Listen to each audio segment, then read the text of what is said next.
la sustitución de un sujeto con una persona que no esté, que alguien se haga pasar por mí, que firme por mí, cuando no es cierto, y ahí entramos en algún tipo de vicio al consentimiento. También vimos eh, el objeto del que tiene que ser lícito, que tiene que ser posible. Por ejemplo, no podemos comercializar con la luna. Ustedes pueden ver que quizás en Google hay alguien que se animó a vender la luna o que vende las estrellas. Por ahí para los románticos hay una página en la que ustedes pueden comprar una estrella y ponerla a nombre de la persona que ustedes quieran, y entonces para siempre la estrella se puede llamar así. Para todos aquellos que son románticos, una idea para el Día del Cariño o para regalo de Navidad. Pero, por ejemplo, yo podría hacer ese tipo de contratación mercantil, pero no hay ninguna regulación, ni es posible que yo lo pueda hacer, al menos dentro del marco jurídico existente. Entonces, eso complica un poco porque el día de mañana yo pude haber hecho la compra, pero ¿cómo me la respaldan? ¿Cuál es mi título de propiedad? Cuando en realidad nadie tiene esa propiedad. Y, y pasa, por ejemplo, si ustedes habrán escuchado, hay un personaje que es de los más ricos del mundo, Elon Musk. Él tiene una empresa, por ejemplo, de SpaceX, que se encarga de llevar transporte al espacio. Y una de las discusiones que en algún momento se dio era sobre quién era dueño de ese espacio. Pueden mandar, por ejemplo, satélites, y qué pasaría, por ejemplo, si el día de mañana ustedes van caminando y un pedazo de un satélite les cae en la cabeza. ¿Quién sería el responsable? ¿Será que el Estado de Guatemala tendrá cierta responsabilidad o no? ¿Hasta qué altura se consideraría parte del Estado de Guatemala? Y esas son cuestiones claves que se deben de ir analizando. Obviamente el derecho va a ir evolucionando. Eh, por ejemplo, hay empresas que prevén que en el futuro van a poder brindar señal en cualquier parte del mundo. Entonces, imagínense que ustedes pueden subir el Everest, se pueden ir en avión, se pueden movilizar a cualquier parte del mundo y tener señal de teléfono, cosa que muchas veces pues no sucede así.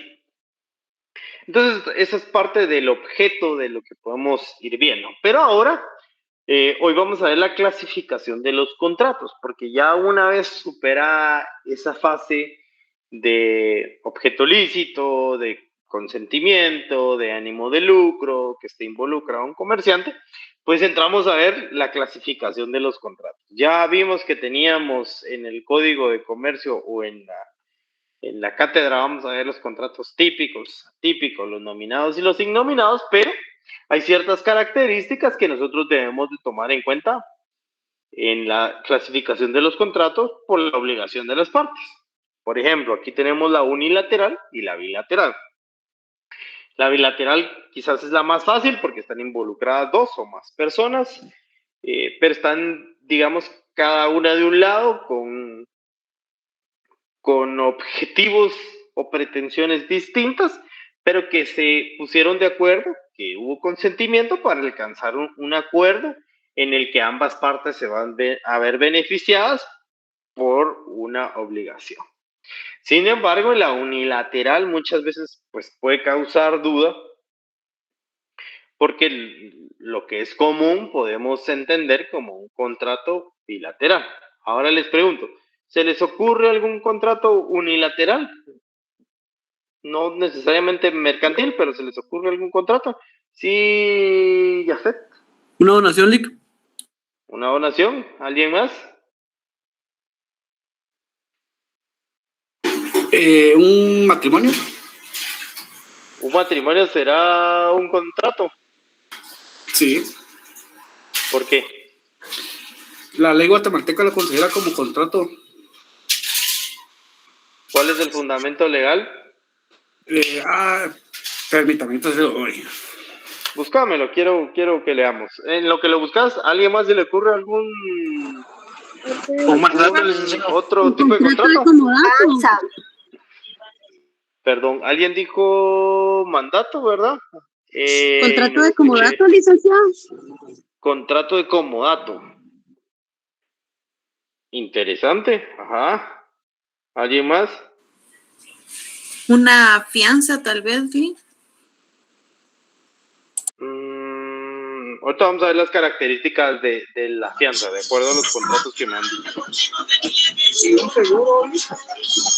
Perdón, no escuché. ¿Alguien me habló? ¿Un seguro? Un contrato de seguro. Ajá. No es un contrato. El matrimonio se define prácticamente como una institución social. Juan El artículo Carlos. 42 del Código Civil. Una donación de comodato de pura y simple. Una donación, y ahora vamos a entrar a ver, y gracias por la participación, y gracias Juan Carlos. La doctrina, y voy a empezar por el matrimonio, porque para ir tomando los elementos principales, independientemente que la ley lo refiera como una institución, hay una doctrina o una tesis que sí determina que el matrimonio, perdón, es un contrato. Y lo sustenta en que al momento de que ambas partes contraen matrimonio, pues adquieren derechos y obligaciones, sin tomar en consideración que el matrimonio es, perdón,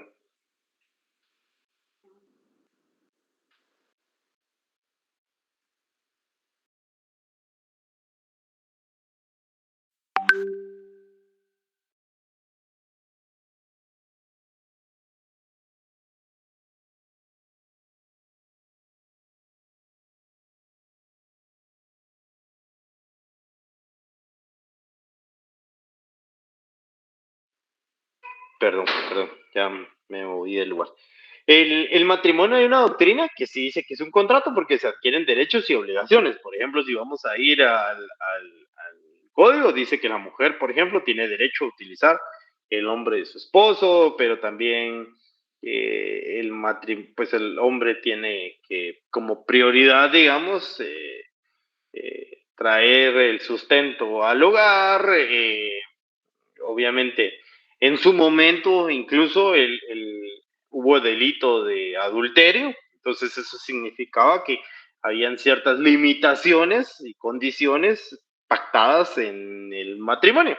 Por eso es que, si bien el código nuestro lo tiene como una institución, tampoco fue del todo desacertado decir que el matrimonio era un contrato, porque hay una doctrina que es un contrato, pero nosotros en el marco jurídico guatemalteco vamos a decir que es una institución, pero Juan Carlos, solo para que tengas una idea del que tampoco estuvo descabellada la idea de mencionar el matrimonio. Ahora, por ejemplo, la donación. En efecto, la donación puede ser un contrato unilateral porque una de las partes cede la propiedad a favor de alguien más y ese alguien más pues no necesariamente tiene que aceptar la donación, aunque por ley, digamos, o por costumbre o porque el código lo refiere también, pues hay una parte en donde se acepta la donación, pero aunque no pase eso, pues sí, de igual forma la donación sería válida y no necesariamente, por ejemplo, de un bien inmueble, sino se podría hacer una donación, pasa, por ejemplo, una donación de dinero, las remesas, por ejemplo, ¿qué serían? Podrían ser un contrato de donación unilateral. Y entonces tenemos esa idea también de la donación que le agradezco a quien la haya mencionado. Sí, muchas gracias por agregar ahí la clasificación de los contratos. Por ahí la fianza depende, porque lo que sucede es que cuando se hace el contrato, quizás muchas veces el fiador es el que se compromete únicamente de forma unilateral, pero la fianza sí crea derechos y obligaciones para los contratantes. Hay que tomar en cuenta, por ejemplo, en un contrato de arrendamiento, supongamos,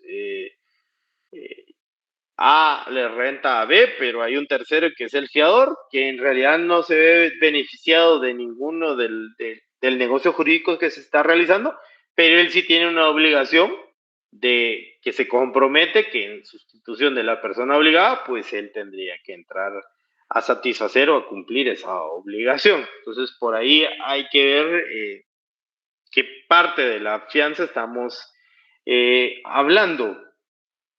El de comodato creo yo que no encajaría del todo porque sí tenemos dos partes, digamos, que quizás son de cosas no fungibles, pero puede ser que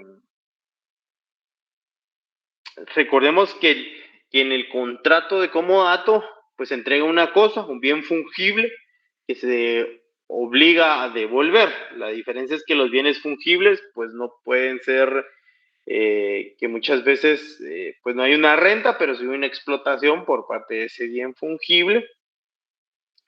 Entonces sí hay una obligación, los contratos de cambio. Entonces, pero les agradezco la participación, interesante que tengan una noción sobre los contratos unilaterales y eso podemos cambiar. Por su perfeccionamiento tenemos los consensuales y los reales. Es cuando basta únicamente con la expresión de consentimiento de las partes en el consensual, y en el real es cuando se entrega con el consentimiento, que además del consentimiento, la entrega de la cosa del objeto contratado. Entonces hay una diferencia, quizás por ejemplo en la donación es suficiente con una de que las partes digan, miren, te lo dono, eso es suficiente. Pero por ejemplo en una compraventa de un bien inmueble, muchas veces se perfecciona cuando ya se hace entrega de lo que se compró. Entonces, por ahí hay una distinción en la que es interesante saber, porque si ustedes hacen un contrato, por ahí puede ser suficiente que se haga con la mera declaración de las partes, pues sea suficiente para que se perfeccione y empiece a cumplirse el contrato, mientras que en otros casos es necesario que se entregue el objeto. Por su nominación, los nominados y los ignominados, los nominados porque la ley les otorga una denominación, y los ignominados pues ya queda a discreción de cada sujeto cómo le va a llamar. Por sus efectos, los principales y los accesorios, como les mencionaba, por ejemplo, en el contrato de arrendamiento, pues es un contrato principal, porque una persona entrega a otra persona un bien para que ésta lo explote, y a cambio de esa explotación o uso, pues tiene que tener algún pago. Y el accesorio, por ejemplo, puede ser ese fiador que se obliga a que si el obligado principal no cumple, pues él tiene que entrar a satisfacer y a cumplir con esa obligación a manera de ejemplo. Por las obligaciones tenemos los conmutativos y tenemos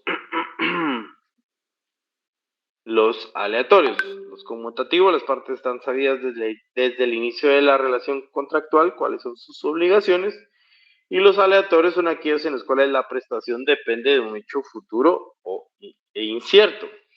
En los conmutativos, pues es cuando el objeto es claro y la pretensión es clara de lo que se va a obtener. Mientras que en los aleatorios, por ejemplo, puede suceder que quede condicionado a situaciones futuras que nadie sabe si van a suceder o no. Miren, pasa, por ejemplo, y quizás a veces en la entrega de los bienes inmuebles no es tan clara.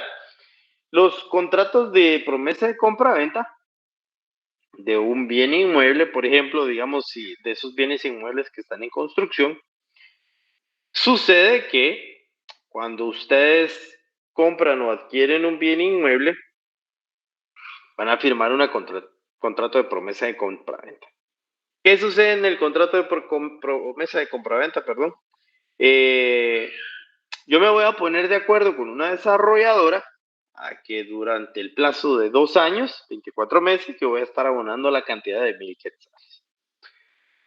A cambio, la desarrolladora se compromete que dentro de 2 años, perdón, me van a entregar el apartamento. El apartamento 1 que está en el primer nivel. Pero muchas veces esos contratos de promesa de compra-venta llevan aparejada una cláusula. Esta cláusula lo que refiere es la posibilidad que, no obstante la entrega del bien inmueble se hará en 2 años, ellos tienen 6 meses extras por si en todo caso no logran construir el bien inmueble. Y en esos casos, pues hay unas consecuencias o multas que pueden hacerse valer si los plazos transcurren. Pero en realidad, cuando yo estoy haciendo la promesa de compraventa, yo no tengo certeza de la fecha en la que me van a entregar el bien inmueble. Entonces eso va a depender de hechos futuros. Yo he tenido casos en los que me ha tocado asesorar y, por ejemplo, hay promesas de compraventa en los que refieren: mire, yo tengo 2 años a partir de que me den la licencia de construcción. Entonces, puede ser que la licencia de construcción nunca se las entregue y entonces esos 2 años nunca van a transcurrir. Por otro lado, también he visto contratos de promesas de compraventa en la que dicen: miren, a partir de la firma del contrato de promesa de compraventa, yo tengo 2 años para entregarle con una prórroga sin necesidad de volver a firmar de 6 meses. Entonces, ese es un término aleatorio porque la prestación que se va a otorgar pues va a depender de ciertas condiciones que muchas veces son ajenas a una de las partes que están intervinientes en el contrato. Puede ser también de la compraventa a futuro, esas compraventas que se realizan, por ejemplo, de frutas, de café, de legumbres. Puede ser que hoy yo haga un contrato de compraventa con Alma, por ejemplo, y le diga a Alma: usted me va a vender a mí café y yo se lo voy a comprar.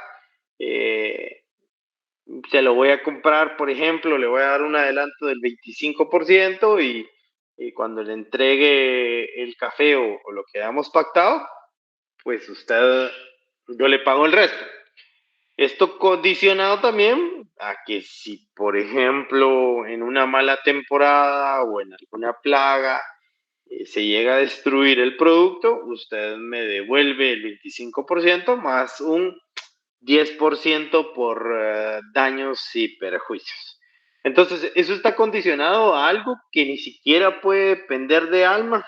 Imagínense que pasara un huracán, se arruina el producto que ya estaba sembrando, puede ser un terremoto ahorita que está temblando bastante.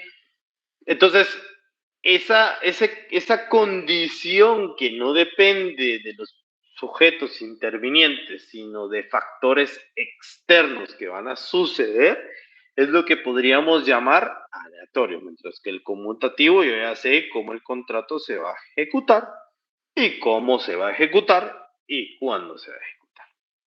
¿Dudas hasta el momento? ¿Vamos bien? Ok. Sí, Vic, gracias. Sí, gracias.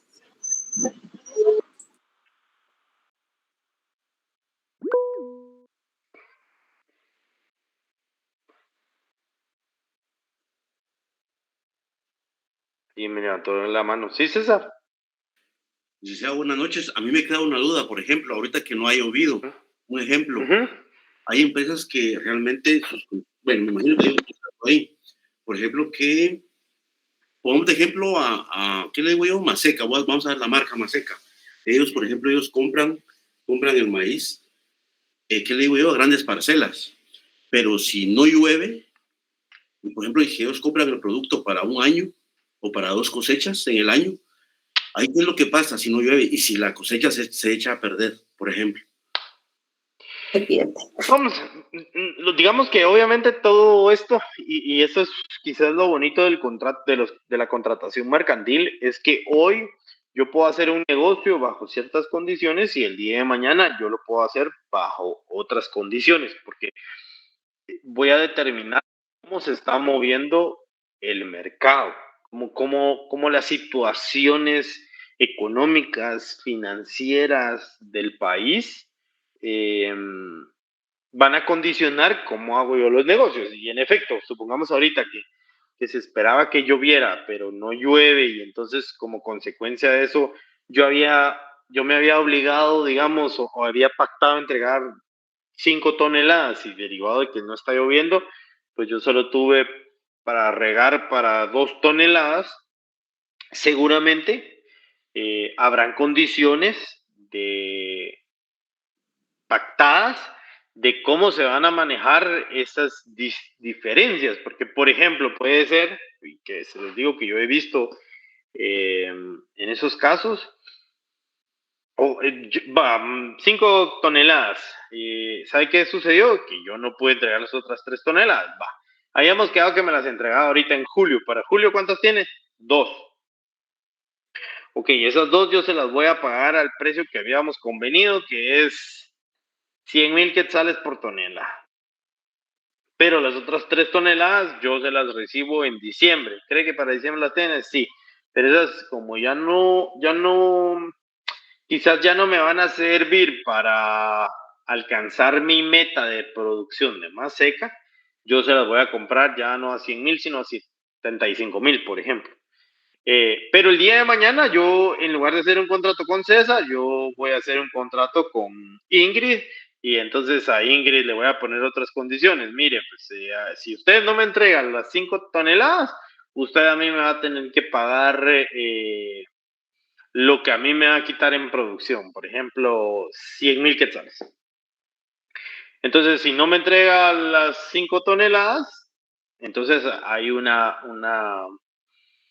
consecuencia que ella me va a tener que pagar a mí en lugar de que yo le pago a ella. Por ejemplo, también pasa en una promesa de compraventa. También estuve asesorando unos clientes con posterioridad de que firmaron la promesa de compraventa y cuando llegaron conmigo me enseñaron lo que habían firmado. Ellos habían firmado una promesa de compraventa con arras, entregando $20,000 con arras. El problema es que la firmaron para un año y a los 11 meses los vendedores se hacen para atrás y dicen, miren, ya no queremos vender. Por ciertas condiciones que familiares ya no querían vender. Entonces llegan a mí y me dicen, ¿qué podemos hacer? Desde mi punto de vista, pues tenían 2 soluciones. Una, recibir los $20,000, porque el problema fue que tampoco hubo una consecuencia por no cumplir el contrato. Entonces no se pactaron multas, no se pactaron intereses, no se pactó nada. Entonces no tenían la opción de decir, págueme los $20,000 más $4,000 porque usted no cumplió, sino que sencillamente decía que se le iba a hacer devolución de los 20. Y por otro lado, pues tenían la posibilidad de ejecutar ese contrato y hacerlos cumplir. Sin embargo, pues ahí entra otro tema, porque igual ellos podían vender el bien inmueble a alguien más y por ahí se iba a complicar la obligación de hacer. Entonces, la distinción o lo que quiero hacerles saber en esta etapa es que las condiciones del mercado me van a hacer firmar ciertos contratos. Porque, por ejemplo, César, puede ser que yo haya contratado con una empresa que siempre me ha cumplido y posiblemente yo voy a tener con ella ciertas condiciones, pero puedo contratar a la empresa B que es nueva y con ella voy a pactar otras condiciones. De ahí lo importante que cuando nosotros redactamos contratos, en las cláusulas debemos de, obviamente esto es una negociación, pero pactar ciertas condiciones que garanticen la seguridad de nuestros clientes, que garanticen los beneficios de nuestros clientes. Entonces, dependiendo del tipo de contrato que vayamos a hacer, César, pues así va a ser como vamos a ir plasmando ciertas condiciones. Pero no sé si me di a entender ahí, César. Lo que pasa que es como muy Sí. fáctico lo que puede suceder, como para referirte cuál es la consecuencia jurídica que puede haber. O sea que, aunque sea un hecho natural el no llover, yo podría entender a lo que usted me dice que, por ejemplo, el proveedor, o sea, el cliente, el proveedor de Maseca, él podría para el siguiente año, por decirle así, terminar de surtir lo que tiene pendiente también, se podría,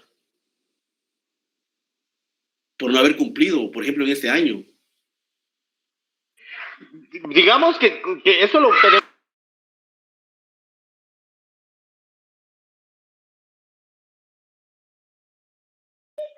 Perdón.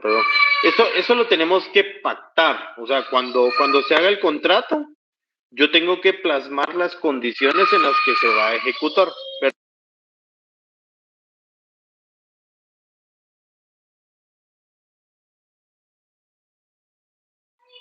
Entonces, por ejemplo, como les menciono, puede ser que yo ponga que por catástrofes naturales no se va a ejecutar el contrato. Entonces, nadie pierde, por ejemplo.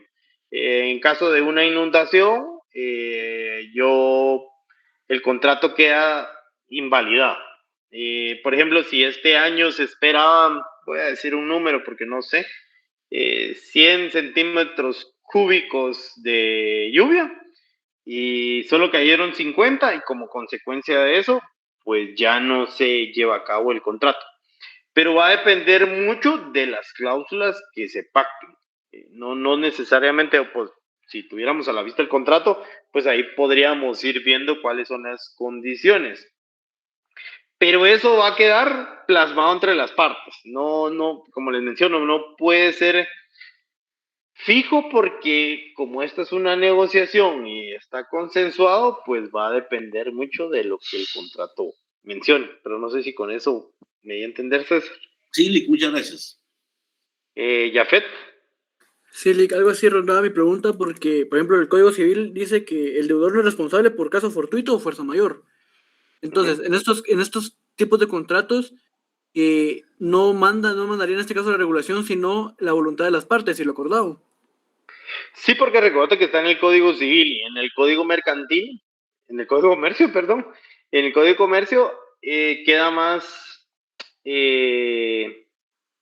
abierta la posibilidad de cierta contratación, de la libertad de contratación, de la libertad de plasmar ciertas cláusulas. Entonces, tiene más margen lo consensuado, lo negociado, que lo propio, lo ya establecido, salvo que la ley, digamos, en algún contrato específico, si determinara ciertas condiciones, pues ahí se ejecuta lo que la ley dice. Pero en este caso, como está en el Código Civil, no necesariamente se tiene que aplicar al contrato mercantil. Porque sucede, por ejemplo, miren, pues, y los vamos a ver, hay contratos de transporte donde yo puedo pedir algo, por ejemplo, en China. Yo compro unos inodoros inteligentes y cuando yo se lo compro a la empresa en China, hay varios tipos de contratación. Por ejemplo, está que la empresa en China solo se encarga de llevármelo al puerto de salida y listo. Hay otro contrato que además de llevarlo al puerto de salida, se encargan de subirlo al contenedor. Hay otro contrato que además de subirlo, de llevarlo al puerto y subirlo al contenedor, pues se encarga también de traérmelo aquí a Guatemala. Y hay otro contrato, por ejemplo, que se encarga, que además de todo lo mencionado, asegura todavía el producto que se está transportando. Entonces, yo también tengo que pactar ciertas negociaciones. por ejemplo, en el último caso que asegura los bienes que yo voy a que van a transportar a mi favor, puede ser que el seguro refiera, mire, vamos a cubrir, sí, por ejemplo, el barco se inunda, si, por ejemplo, el barco explota, si, por ejemplo, solo se cae mi contenedor y se pierde mi contenedor, pero, por ejemplo, quizás no lleva el tema de qué pasaría si secuestran el barco y entonces en lugar de traerlo a Guatemala, al secuestrar el barco se lo llevan para Panamá y allá lo desembarcan, por ejemplo. Entonces esas condiciones yo las tengo que ir pactando y entonces en su momento pues vamos a ver los contratos de seguro también, pero va a ser mucho del tipo de contratación que nosotros hagamos. Y por ejemplo, alguien ha comprado aquí en Temu, que me levante la mano o que me responda o me escriba. Por ejemplo, Jafet ha comprado en Temu. ¿Qué pasa en Temu? Que cuando ustedes piden algo, uno tiene la imagen de lo que le van a entregar, pero cuando llega el producto, puede ser que por ejemplo, ustedes pidieron una taza, pero ese día justo tembló y entonces cuando me llevaron la taza, la taza estaba quebrada. Entonces,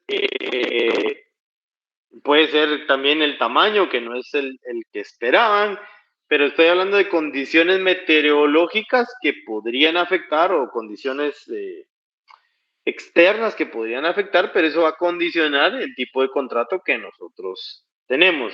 Puede ser, por ejemplo, imagínense que el motorista que me iba a entregar el producto pasó por una manifestación, le quitaron la mochila y eso provocó, pues son casos fortuitos que puede ser que sean pactados, pero normalmente las empresas se hacen responsables incluso si nosotros no tenemos nada pactado, porque ya son como políticas de la empresa. No sé si por ahí te di la respuesta, Jafet. Silic, muchas gracias. Yo vi que por ahí alguien más había levantado la mano, o me equivoco. Pero de la compra de Temu. Está bien. ¿David? Buenas noches, licenciado. Yo había levantado la mano y justamente en el caso de los productos de Temu, hay gente a la que quizás vio un sofá por 200 quetzales y les llega el cuadro de un sofá, ¿verdad? Sin embargo, son condiciones que ellos no leyeron porque en la descripción muchas veces dice cuadro, pero las personas al ver la imagen referencial se dejan llevar, ¿verdad? Entonces ellos no pueden venir y demandar a Temu porque les mandó un cuadro, porque tampoco ellos leyeron esa parte de la descripción. En efecto, y eso es súper importante y creo que todavía pues Temu tiene ciertas políticas que a veces sí favorecen más al comprador y que en algún caso pues a veces aceptan hasta este tipo de reclamos, porque yo he visto, por ejemplo, que a veces piden una taza y la taza se miraba de tamaño de adulto y cuando la llevan es como tamaño para juguete para niña y por ahí aceptan el reclamo, aunque a veces la descripción dice tantos centímetros y que le caben tanto de agua, pero por políticas de la empresa creo que la satisfacción del cliente a veces promueve que uno pueda tener ese tipo de quejas y que sean atendidas, pero a manera de ejemplo. Los típicos y atípicos, pues como los hemos mencionado, pues unos están regulados o estructurados al menos en el código y los atípicos no están estructurados en el código o en alguna ley. Y eso lo importante es porque los contratos atípicos van a dar mucha libertad de contratación, mucha libertad de forma, mucha libertad de que los sujetos procesales se pongan de acuerdo para poder alcanzar el objetivo que ellos pacten, mientras que los típicos quizás son los que la ley guatemalteca ha logrado legislar y que quizás en algún momento pues son los que tienen, voy a decir quizás más uso, o al menos tuvieron más uso en determinado momento. Entonces, por eso es que pues los típicos lograron regular. Recuerden que muchas veces los contratos o las normas jurídicas que se emiten son consecuencia de situaciones que se dieron en la sociedad.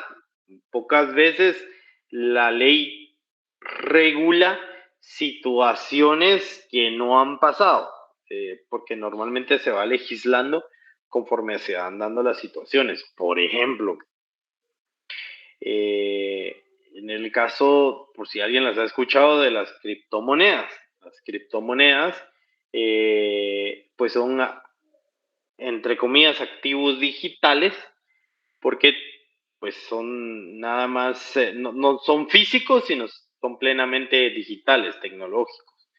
Pero en algún momento, por ejemplo, aquí en Guatemala, las ganancias que se obtengan por las criptomonedas no están siendo susceptibles del pago de impuestos. Claro está que, por ejemplo, hay empresas aquí en Guatemala que posibilitan el poder comprar criptomonedas y ahora por la ley de lavado de dinero, pues sí hay cierta regulación que ellos tienen que atender para que puedan vender las criptomonedas y se la puedan vender a uno. Por ahí hay formas que ustedes pueden tener para comprar las criptomonedas que no sea por medio de esas plataformas, pero pues es otra manera, ¿verdad? Entonces, en algún momento seguramente se va a legislar esas ganancias de las criptomonedas, porque si ustedes miran, por ejemplo, Bitcoin, que es una criptomoneda como muy famosa, en el año 2010, para el Mundial de Sudáfrica, cada Bitcoin valía 20 centavos de dólar. Y hoy por hoy, cada Bitcoin vale 63,000, 62,000 dólares. Imagínense que ustedes en el 2010 compraron 10 Bitcoin a 20 centavos de dólar, son 2 dólares. Hoy por hoy eso valdría 600 y pico mil de dólares, entonces se imaginan cuál es su ganancia, y eso ustedes lo pueden tener ahí y venderlo y tuvieron esa ganancia, pero esa ganancia, como no está legislada, ¿cómo encajaría para el pago de los impuestos? Eventualmente pagaremos impuestos o se pagarán impuestos por esos beneficios. Rosina, no sé si quieres hablar. No, perdón. No hay problema. Entonces, por eso tenemos los contratos típicos y atípicos, porque los atípicos se van desarrollando conforme el mercado se mueva. Puede ser, entonces, por ejemplo, un contrato atípico, el que yo tenga con alguna de estas plataformas, porque necesariamente no es una compraventa que estamos haciendo, sino la facilitación de que me puedan vender un activo digital. Y por su solemnidad y por su formalidad, pues tenemos los formales y no formales. La ley obviamente también regula los solemnes. Entonces, si yo tengo un contrato que debe de cumplir con ciertas formalidades y no lo hago así, entonces el problema es que yo no voy a poder hacerlo valer frente a un tercero porque no cumplí con ese requisito. Mientras que los no formales, que son las reglas esenciales en los contratos mercantiles, pues no se me especifica en muchas ocasiones cómo se debe realizar. Por ejemplo, los fideicomisos, la ley sí establece cómo debe de realizarse y pues es un acto, una forma solemne de realizarlos. Entonces es algo interesante que se debe tomar en cuenta.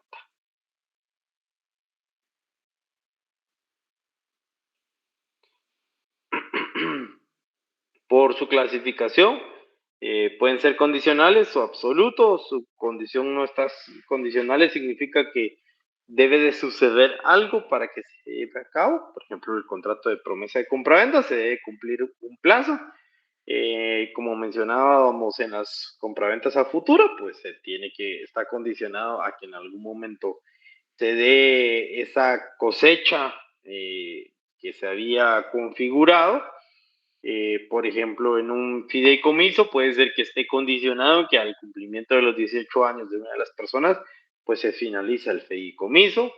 Puede ser, por ejemplo, en un contrato de seguro que está condicionado, por ejemplo, un contrato de seguro de vida, está condicionado a que la persona fallezca y pues fallezca quizás por métodos naturales o accidentales, pero no causados por la persona, por ejemplo, el suicidio. Entonces, eso puede ser que las cláusulas estén así determinadas, pero, por ejemplo, ahí tenemos ese tipo de contratación y ese tipo de ejemplos.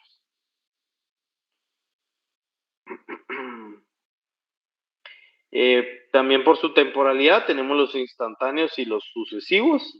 Son aquellos que se consuman o se cumplan solo una vez, y los sucesivos son los que se van cumpliendo en el tiempo. Por ejemplo, y lo vamos a ver, el contrato de tarjeta de crédito, por ejemplo, puede ser algo que se va consumando de forma sucesiva conforme al uso de la tarjeta de crédito. No es que una vez yo use la tarjeta de crédito y se finalizó el contrato de tarjeta de crédito, sino por el contrario, el contrato de tarjeta de crédito se va renovando constantemente. Incluso si yo no uso la tarjeta de crédito, pues ahí tengo ciertas obligaciones a veces de pagar seguro, de pagar membresía. Entonces es una obligación que se va renovando en el tiempo. Por otro lado, también tenemos los instantáneos. Podemos decir una compraventa de las típicas o de las normales, en las que pues yo voy a la tienda y compro un Mitortrix y esa es una compraventa. Y sencillamente yo estoy pagando en ese momento y estoy recibiendo el producto en ese momento. Un contrato de arrendamiento, pues puede ser en ese momento que sea instantáneo, porque si no se da la entrega del bien inmueble o del objeto, pues por ahí no se perfecciona también el contrato de arrendamiento. ¿Alguna duda? ¿Comentario? ¿Sugerencia? No, Lick, muy clara su explicación, la verdad que muchas gracias. Ok, miren, para el próximo lunes vamos les voy a traer unos contratos. Como somos bastantes en clases, pues por ahí vamos a ver si hacemos pues grupos o cada quien lo trabaja, o vamos a ver de qué forma podemos hacer, si tal vez por ahí damos unos 20 minutos para hacerlo. ¿Qué quiero? Yo les voy a traer un contrato ficticio con ciertas cláusulas, y lo que quiero es que se analicen las cláusulas. Miren, yo sé que estamos en una época de modernidad y por ahí tenemos la opción de cloud, de ChatGPT y otras opciones de inteligencia artificial, que son herramientas, obviamente. Pero yo lo que quiero es el ejercicio que ustedes hagan de analizar y de decir, ok, esta cláusula se dio por esto, y yo estoy de acuerdo o no estoy de acuerdo. Quizás no nos va a dar tiempo de analizar todas las respuestas, pero me gustaría que ese ejercicio lo pudiéramos hacer de forma individual, digamos, sin el uso de alguna herramienta de las que pues ahora existen, ¿verdad? Entonces, en algún otro momento, pues vamos a usar alguna otra herramienta, porque también les quiero enseñar cómo buscar jurisprudencia en la página de la Corte de Constitucionalidad. Entonces, eso tal vez será para el próximo jueves que vamos a hacer eso, porque ya vamos a entrar a ver los contratos típicos, los que están regulados en la ley, que serán los contratos típicos, los que espero nos dé tiempo de ver para el primer parcial, y luego para el segundo parcial espero poder ver los contratos atípicos, para que en el examen final podamos ver las formas de ejecución o lo procesal que pueda darse, por ejemplo, pues el tema judicial, pero también poder ver el tema del arbitraje, por si en todo caso está la cláusula. Vamos a intentar por lo menos hacer una cláusula de los contratos típicos y vamos a ir viendo si podemos redactar un contrato atípico, para el segundo parcial, para que por si en el examen les viene redactar una cláusula de conciliación en un contrato mercantil, ustedes sepan cómo se redacta. Si les dice hagamos una cláusula en la que se condicione la entrega de cierto producto a cierto plazo, pues ustedes sepan cómo hacerla. Eso. Y si no hay otra duda, comentario, pues si no hay nada de eso. No, Lick, muchas gracias por... ¿No? Okay. Está bien, licenciado. Gracias, Lick, por tomarse el entonces, tiempo. Gracias, Lick. Excelente clase. Gracias, licenciado. Y que tengan